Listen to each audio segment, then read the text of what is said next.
goat control deck profile. Since we've got a few people, I've got like a few people at locals who actually play goat now, so I can actually play goat with people instead of just me playing against some less experienced players when we used to have a traditional sort of like format thing and me playing goat. I have made this more legal for goat because I did realise that some of my cards from my previous goat were actually banned or didn't exist at the time. Mine is still special. It does still have cards that were legal in goat but weren't played as much by as many people. I'm not playing Trap Dodge Shoot or Judgment, since Judgment's in one of my other decks, and since I play that deck a lot as well, I'm not going to put it in this, and I don't own a Trap Dust Shoot. And there's only one proxy in the deck, and that's my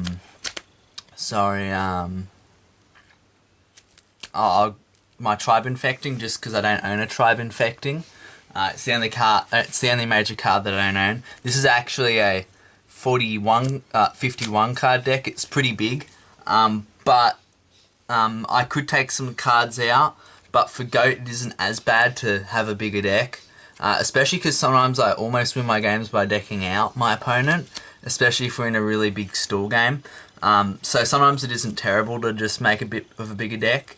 But I'll get on to the deck profile now. I wasn't actually running this last time I was playing this deck, but I've decided to play the Magical Merchant. Only one. It was at, I think, 3 in this format, and I do own 2, but I only like the 1 at the moment, because if they Noblemen, usually they'll run 2, so they'll have to send 2 from their deck, and I won't have to send anything. Plus, this is just good because it gets you to your power cards, as I realised when I was versing other players who were playing this deck, as I wasn't running him before. But I was accidentally running 3 Exarion, which I forgot that I was running 3. We play where Exarion was legal in GOAT, which it was, but not everyone likes the Exarion legal in GOAT.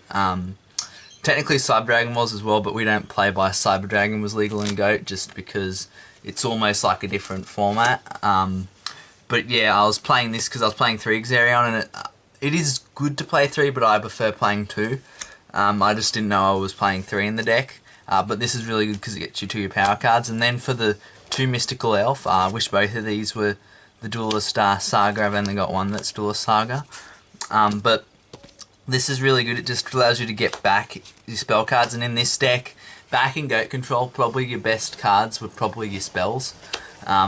Just because there was so many good spells like Pot of Greed and Graceful Charity, Heavy Storm, Delinquent Duo. So yeah, the 2 Mystical Elf, Magician of Faith, sorry, are really good. Just because they get you back all those power cards. When I first replayed this deck, because I rebuilt it, I forgot that it was at 2.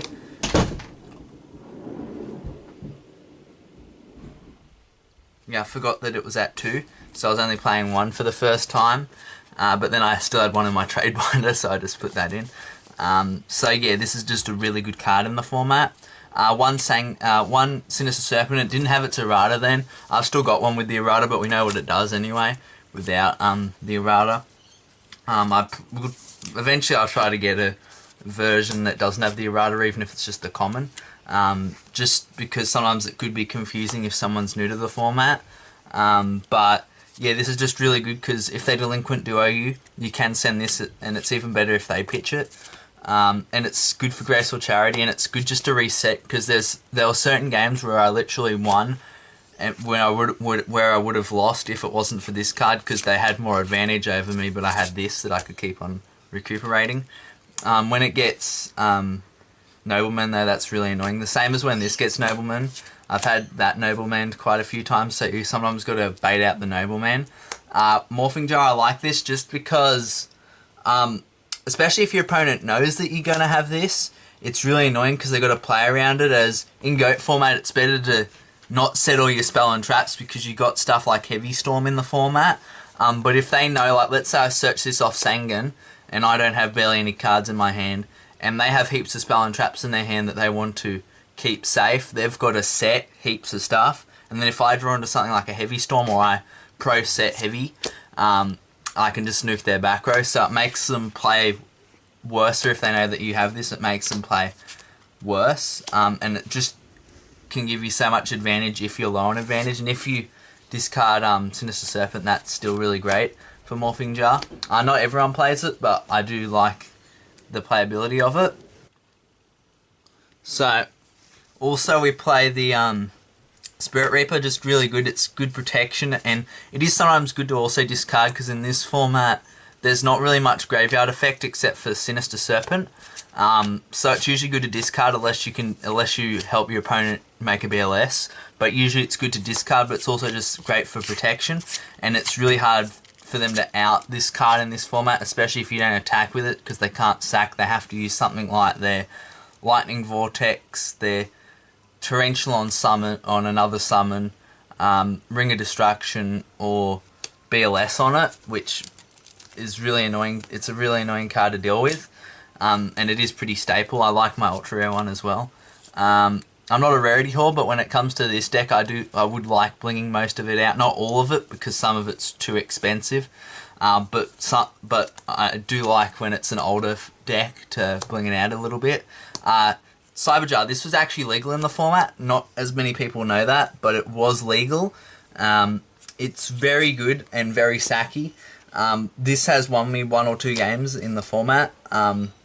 It's also fairly decent bait for Noblemen, especially if you don't want your other stuff to get Noble, but you don't mind if this does. But this is just so good because it nukes the board. Both players draw 5, and then if you draw any monsters, you can special or set them. And that's actually... One time I did that, and then I had Morphing Jar. My opponent knew I had the Morphing Jar. They wouldn't attack into it because they had all their spell and traps in their hand. They set it. I drew into Giant Trune, which isn't usually put in the main either, and activated Giant Trune, bounced all their stuff to their hand, all their spell and traps, and then flipped Morphing Jar, and then they lost like, I think, Mirror Force. I didn't have enough cards in hand for them to Delinquent, so they lost Delinquent, Mirror Force, Sack, Cool, and I think they lost something else because they set 5.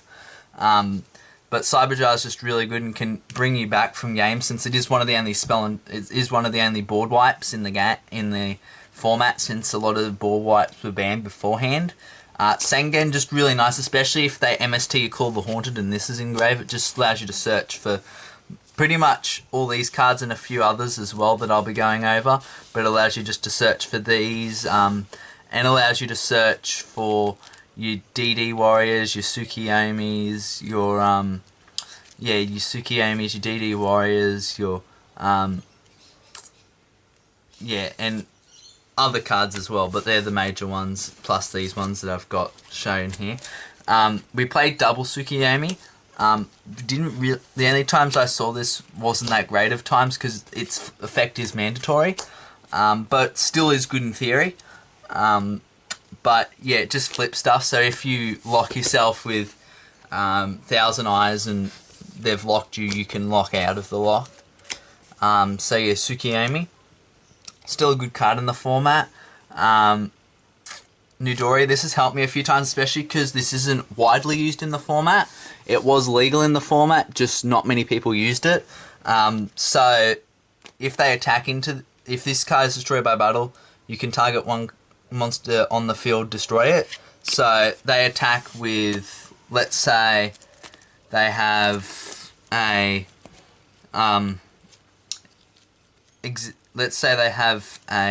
Tribe Infecting and an Exerion. They attack with the Exerion, and then you destroy their Tribe Infecting. Or you can destroy a BLS even, which is really nice. And you can bring this back with Call if they have something really powerful and they're trying to attack you with. Then we play, this is like my only Hobby League card and it looks really nice, but we play the Desusoth, I can't even say it correctly, Dekoichi. This is actually Hobby League, so yeah, it looks really nice. Again, I'm not a rarity whore, I just with this deck I have a better preference, and that's why not all this is blinged out, but yeah, this is really nice. I did used to play 2. It does allow you to draw 1, that's why it's sort of good, and it's a fairly decent body for gate control. It just allows you to draw 1, it's pretty nice, but the 2 was a bit was it wasn't cloggy. It was just I'd rather put in other stuff, and especially because the deck space was already pretty big, and it's a dark target for BLS, so that's another good thing. I did have to add a few lights, so because I didn't have enough lights to begin with, I kept on not having enough lights for BLS, so I ended up adding more. That's why the deck's also a bit bigger. We also played the one Don Zalut. Was played a fair bit in the format. I'm not sure if I should drop this or not because it is good, but it can't beat over some of the bigger beaters in the format, like Exerion. It's good. Its two effects are pretty good, where it can send the top 2 cards from your opponent's deck to the grave because there wasn't many graveyard effects back then, or you could discard 1 random card, which was better if this inflicts damage. So yeah, still a good card. Didn't really see it much though in any of my games. DD Warrior, this is really good. Because when it attacks or is attacked, you can banish both cards in that battle. So let's say if they summon a BLS, you have this set, they attack, you can banish both. This does get set, it can be Nobleman, which is pretty annoying, but still, this is still just really good for the format. It is only at 1. If it was at more, people would have played it at more. Breaker, this is really good. It was actually limited for the longest time, and then it eventually came off. Like, I'm newer to the game, but I still know certain information. This is my ultra rare copy.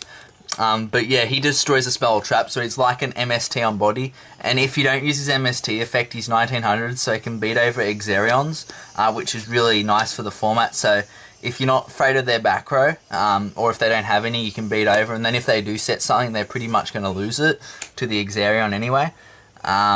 Then we played the one Blade Knight. We see it played in a few decks, but we more played it as a light target, but it ended up being better than what I thought it was going to be, because it does end up being can end up being a 2000 body, because if you have 1 or less cards in your hand, it gains 400 attack. So if you do set a bit of your back row, or you're low on card advantage because they delinquent duoed you, and then you set something and you normal this. And so yeah, the Blade Knight's really nice, especially if they try to out advantage you. Here's the proxy that I do have, and that's the Tribe Infecting Virus. It's just really good because it's one of your only board wipes in the format. So you discard a card, declare a type, and then all that type gets destroyed on the field, so even if you own it. So if you declare Beast and you have Scapegoat tokens, but they do as well, and you discard Declare Beast, you have to destroy your Scapegoat tokens as well, but at least you'd be able to inflict some damage. So it's a really good card, and you can discard your Sinister and do loops with it. DD Assailant, you don't see as many people play this either, but it's pretty much, for me, it's like a second DD Warrior Lady. Yeah, when you attack, you can't banish both cards, but if this card's destroyed by something, which you usually, most of the time, only attacking with DD Warrior Lady, because it would be destroyed, because you are attacking a higher monster, this will banish both anyway. So when this is destroyed, banish both the monster that destroyed this and this monster. So yeah, it's pretty much like a second DD Warrior Lady in my opinion, and I don't get why more people didn't run in the format. Oh, one other thing about Blade Knight, if you only have 1 card and it is 2000, in most GOAT decks, even in the one where they're playing the 2000 body, the 2000 level 4, that's the only card that's level 4 or lower that can actually kill this. So they need something, unless they have a card effect that can also kill it, they usually need to get a tribute monster before they can even kill this, and this can even kill Air Knight Power Shafts. So that's really nice. Then we play the double Exerion. This is like really good for the format. I've been saying a lot of... So yeah, we played the 2 Exerion just because it's really good in the format. Just because it can beat over goats really, really well. And the goat beating is good, especially with the piercing effect, and it can win you games. And 18, most other main deck level 4 monsters in goat control can't beat over this. And it's so nice to put in defense as well to bait people to think that it's something else.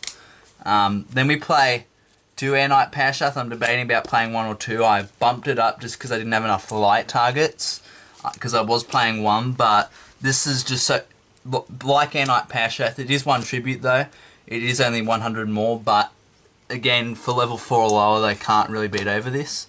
But when this inflicts piercing, so you don't even need to lower it by 400 to inflict piercing.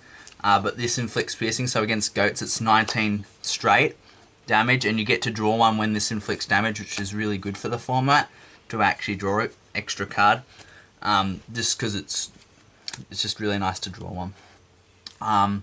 Vampire Lord, this actually won me a few mirrors, and people weren't actually running the Vampire Lord against me.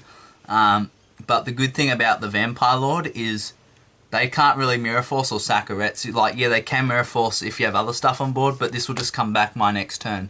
And they can't sack or ring me because I'll come back next turn. So they have to get a monster. They either have to get their Thousand Eyes or something that can beat over this, which is very hard in the deck to actually get rid of this. Because I know in one of my games he kept on sacking and Mirror Forcing me, but then I kept on getting it back. And then its secondary effect is also pretty good in goats, where you can declare monster, spell, or trap when this card inflicts damage, and they have to send that from their deck to the grave. So you usually either declare spell or trap, because then usually I declared spell because you make them send pretty much their best things in deck, and they'll usually be forced to either send a Book of Moon or Nobleman because they don't want to send their power spell and traps to the grave. Their power spells, sorry. And then if you send trap, they pretty much got to send pretty much Dust Tornado, or then they're actually sending their really good traps to the grave. And then if you declare monster, the problem about declaring monster is they can either send something that they can summon for BLS, or they could send Sinister Serpent. But if you already know they got Sinister Serpent, monster wouldn't be terrible, I guess. But it's just a really nice card all up, and that 2000 body is really hard to beat over. We also play a Chaos Sorcerer just because it's fairly easy to summon now that we're playing more light and darks. Plus it banishes one. This is also not fully generic for the format, but it's a second BLS, a little BLS, but still a second little BLS anyway, with a nice body, which is still really hard for people to beat over. The Jinzo, this is really good and did, like, maybe not win me, but helped me a lot in a lot of my games, because distributing this locks down their traps. I know it locks down yours as well, but that doesn't matter as much, especially because you don't play a super heavy trap line. Like, I know most people don't, but the traps you do play are really good, same as your opponent. But you may still set something like a Sakuretsu armor, because if they destroy this, then your stuff's live. Their stuff will be live as well, but they're forced to destroy this before it hit, or once it hits the field, with either their DD Warrior Ladies, or their like Lightning Vortexes, or their Thousand Eyes, or if not, they've pretty much lost the game, or they've got to, like, this is really good with baiting out stuff like their Torrentials or their Book of Moon. Oh no, I don't even think they can Torrential because you got priority, which you'll have to look that up. I'm not going to explain it here since I don't have enough time to actually explain priority right now. But this is really good. BLS, one of the best cards in deck. I don't think anything can actually beat over this in the format. The only thing that you can still kill it with spell trap distraction, or monster effect distraction, or with a Thousand Eyes. But if they don't Thousand Eyes this, the only thing, and they don't have their spell and trap distraction, the only thing that can beat over this is itself, so they would have to swing.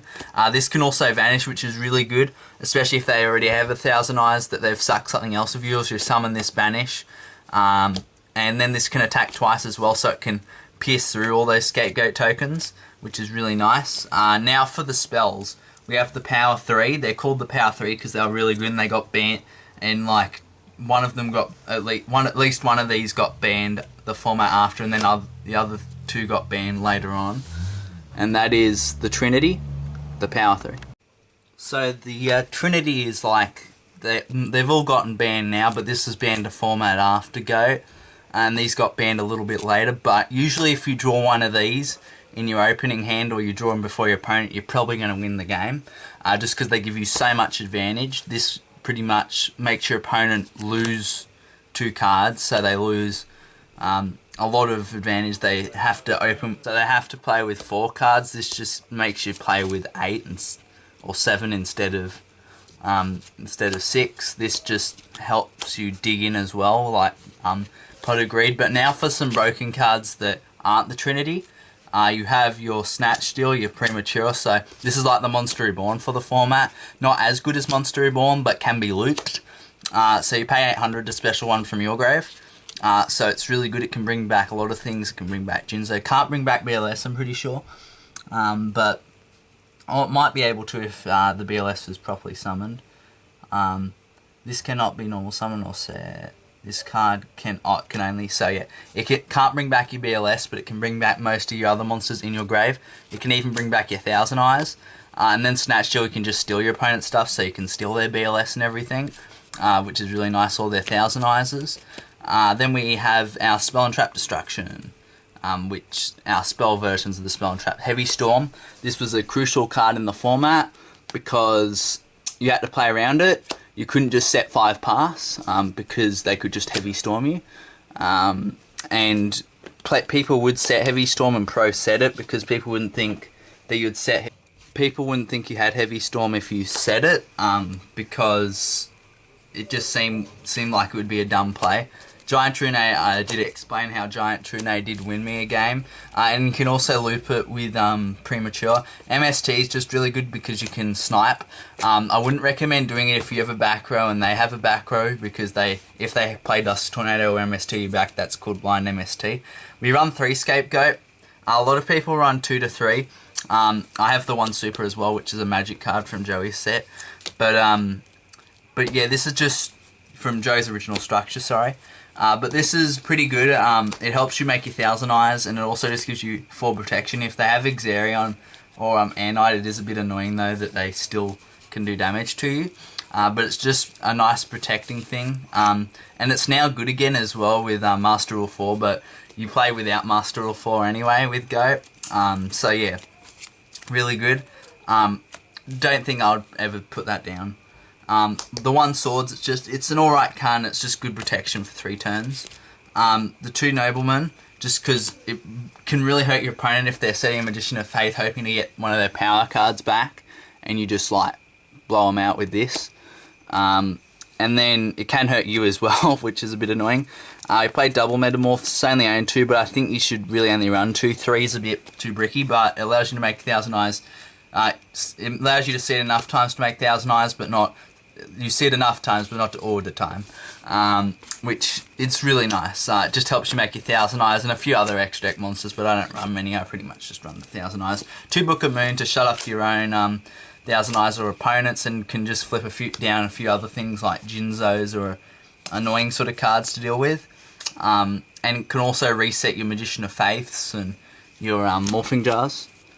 Then we have the Lightning Vortex, one of the only spell and trap destructions of the format. You just discard 1, destroy or face-up card. Now on to the traps. We play Mirror Force. This is my secret rare from Nikki's World. Looks nice, but this is one of the best traps in the format, if not the best, just because of the mass destruction. You don't want to usually activate it on 1 monster unless it's super powerful like BLS, because then your Sakuretsu armor does the same thing anyway, or unless it's game, if they're going to kill you, I guess you have to activate it. Ring of Destruction can lead to tying, because it's before its errata, where it would just inflict damage to both, and that was pretty much its effect, where you could target 1 card on either players as well, so you could target your own, and I actually lost to this once, when my opponent actually activated it and killed me with it. Then we have the 2 Sack. Some people only play 1, but I like 2, and I like my super rare as well. But I like the 2 Sack just because I feel like 1 isn't enough, and it just is nice against your opponent, especially if you're in a losing position. You can just like recover straight off the bat if they attack with something really powerful, as long as it's not a Jinzo. Then we play the 1 Torrential, just really good board wipe, especially if they're trying to establish a big board.